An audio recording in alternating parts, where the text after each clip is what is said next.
Hello, Miss Smith, and I'm so excited for you. You are going to have so much fun in October. You're going to have to let me know how it goes and let me know your journey. As far as internet, this is a great question, and this is something that we struggled with very much. We did kind of get figured out by the end. So there is opportunity, there is options available. Two options. You either do cell phone or satellite.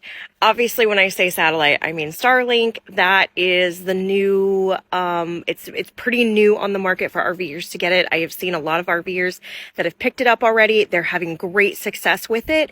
And it's great even in a boondocking situation. So even if you're out in a remote area in the middle of nowhere where normally a cell phone signal won't work, people are still picking up Starlink. Now, a couple caveats to Starlink to consider, is that it is a system where you might need to check to make sure you can get it delivered in your area. That's the problem we're having right now. We want to try it out.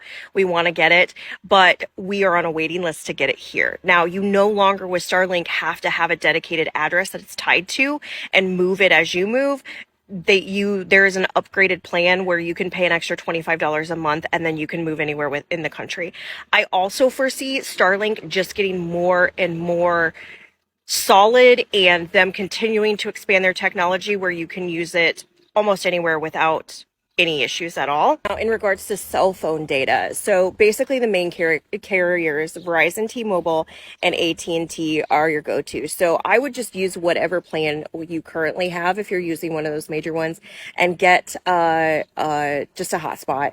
I know Verizon I have that as a little hotspot. It worked great. The problem is Verizon likes to give you small amounts of data for a lot of money and they cap you. And that's a problem you run into when you are a full-time person is and you're working remotely from the road, you use a lot of data.